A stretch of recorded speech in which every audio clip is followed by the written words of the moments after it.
पक्ष विकल्प प्रस्तुत करता है। हम उन विकल्पों से क्या चुनते हैं, क्या नहीं, इससे हमारा चरित्र और हमारा व्यक्तित्व प्रत्यक्ष होता है। और यही चुनाव महान और साधारण का सीमांकन करता है।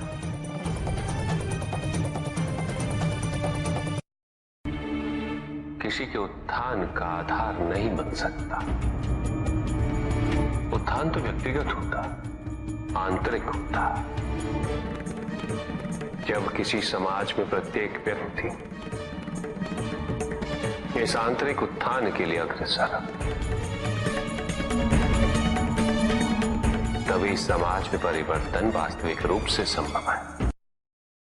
किसी को यह दुख है कि उसके पास कुछ भी नहीं, और जिसके पास सब कुछ, उसे ये दुख है कि पाने को कुछ शेष नहीं। सुख को हम स्वयं अपने दृष्टिकोण से परिभाषित कर देते हैं, जबकि वास्तविकता इससे भिन्न है। इसलिए आवश्यकता है अनासक्त रहने की। जो अपने स्वार्थ हेतु वनस्पति और जीव जंतुओं का शोषण करे, वो कैसा मनुष्य?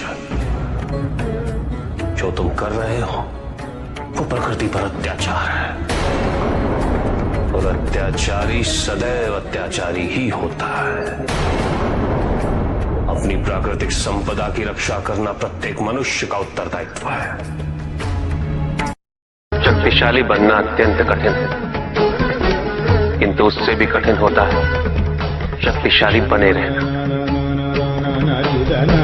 और इसके लिए आवश्यक है कि हम शक्तियों से प्राप्त हुए उत्तरदायित्व का सम्मान करें।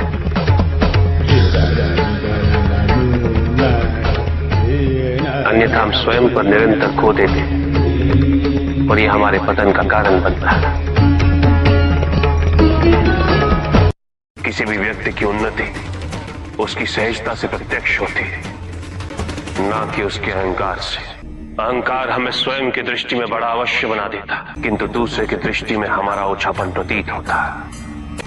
हमारे व्यक्तित्व के दोष उसकी अपरिपक्वता का प्रतीक है यह अहंकार। शक्तिशाली हो जाने का अर्थ यह नहीं कि तुम अपने उत्तरदायित्व से मुक्त हो गए हो।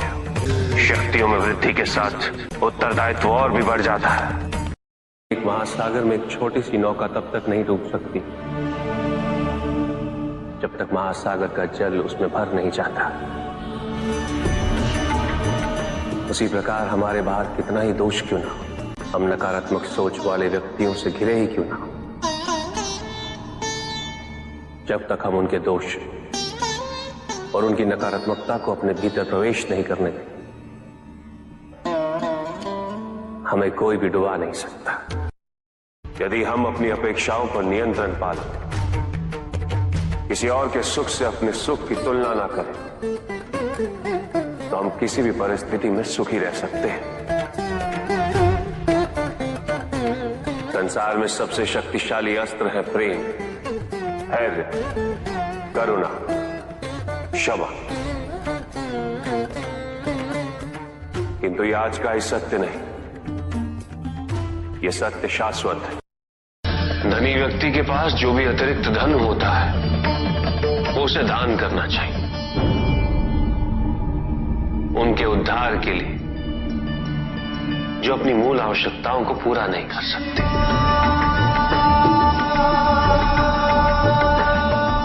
ऐसा करने से संसार में समानता होगी, द्वेष नहीं होगा,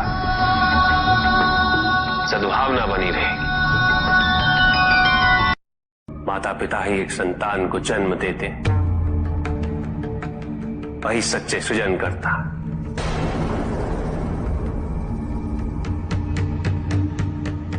जो अपने माता पिता की निस्वार्थ सेवा करे,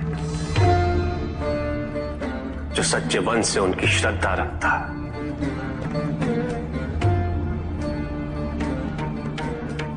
उसे किसी तीर्थ, किसी पुण्य या किसी दान की आवश्यकता नहीं होती। ये रहस्य नहीं कि वह प्रत्येक आत्मा मुक्ति की इच्छुक होती है। जो मरता है वो है पंचभूतों से निर्मित शरीर।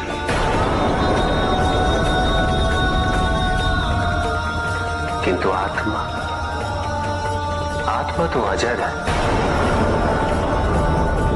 अमर है।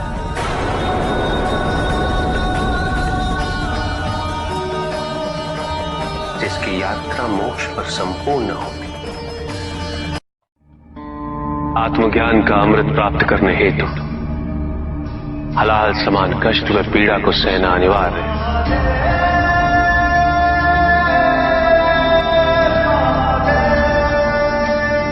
जो मनुष्य से स्वीकार्य नहीं करेगा वो आध्यात्मिक पद तक नहीं पहुंच सकता।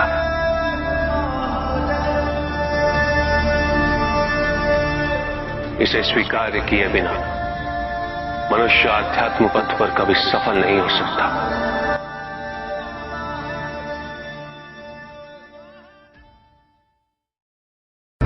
कुछ भी सुनने और समझने के लिए मन का मौन रहना आवश्यक है, किंतु मन मौन रहना नहीं जानता। वो तो निरंतर कुछ ना कुछ कहता रहता। प्रतिपद शब्दों का आक्रमण चलता रहता है मन पर, और यही आक्रमण है जिसके कारण व्यक्ति कभी भी शब्दों के परे नहीं जा पाता। जहां जीवन की सत्यता का उसकी प्रतीक्षा कर रहा होता, किंतु भक्ति में परिवर्तन क्यों? संदेह,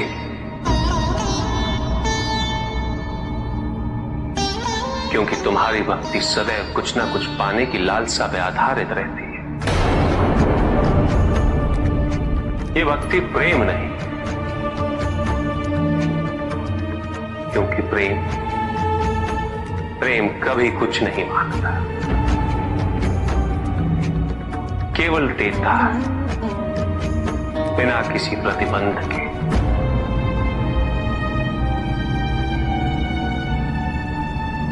और वही प्रेम को परिपूर्ण भी करता है कि क्या उचित है और क्या अनुचित, ये तो प्रकृति में आदिकाल से ही निहित है। ये नियम तो केवल सृष्टि के नियम है, और प्रत्येक व्यक्ति के कर्म उसका परिणाम निर्धारित करते हैं। व्यक्ति के अपने कर्म उसके उत्थान या उसके पतन के निर्णायक होते हैं। सुख आंतरिक होता है, संतोष आंतरिक होता है। उन्हें बाहरी तत्वों से रेखांकित और परिभाषित नहीं किया जा सकता, आकार से नहीं पाया जा सकता। आकार के आधार पर केवल अहंकार ही उत्पन्न होता है, क्योंकि आकार से तुलना करने का संदर्भ प्राप्त हो जाता है। यदि तुम्हारा आकार छोटा है तो तुमसे भी छोटा कोई ना कोई अवश्य होगा, और यदि उसी प्रकार तुम विशाल हो तो तुमसे भी विशाल इस संसार में कोई ना कोई अवश्य होगा। इसीलिए शरीर या आकार की तुलना करना कभी भी शाश्वत सुख का आधार नहीं बन सकता। एक संतान तो परमात्मा का ही अंश होती है, इसलिए पुत्र और पुत्री में भेद करना उचित नहीं। किंतु तब भी कुछ व्यक्ति ऐसी मूर्खता कर बैठते क्योंकि वो कन्या की महिमा से अपरिचित है,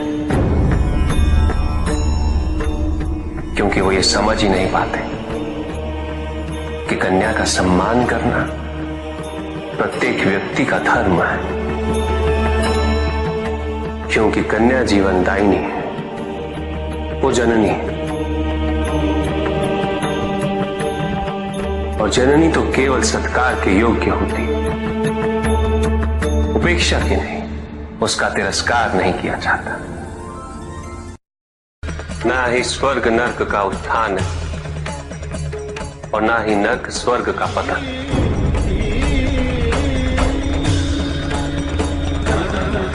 इस क्षण हमारे भीतर के नर्क का अंत हो जाए,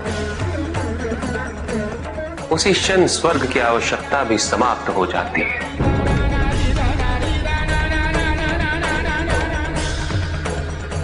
क्योंकि स्वर्ग तो केवल नर्क के कष्ट भोगने वाले का स्वप्न है, अभिलाषा है।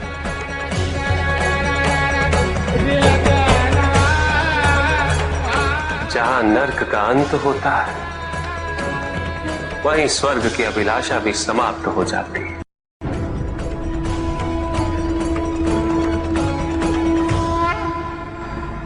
और जहां स्वर्ग और नर्क का भेद ही मिट जाए, वही अवस्था मुक्ति, मोक्ष।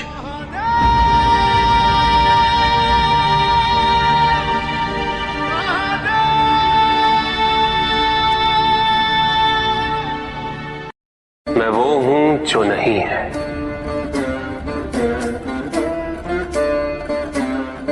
जो नहीं है वो मैं हूं।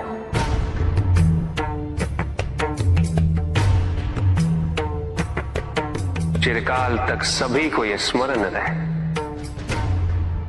जब आप में श्वास है तो मैं आप में हूं। देव देव महादेव शिवा, देव देव। और जिस क्षण आप में श्वास नहीं, तब आप मुझ में हैं।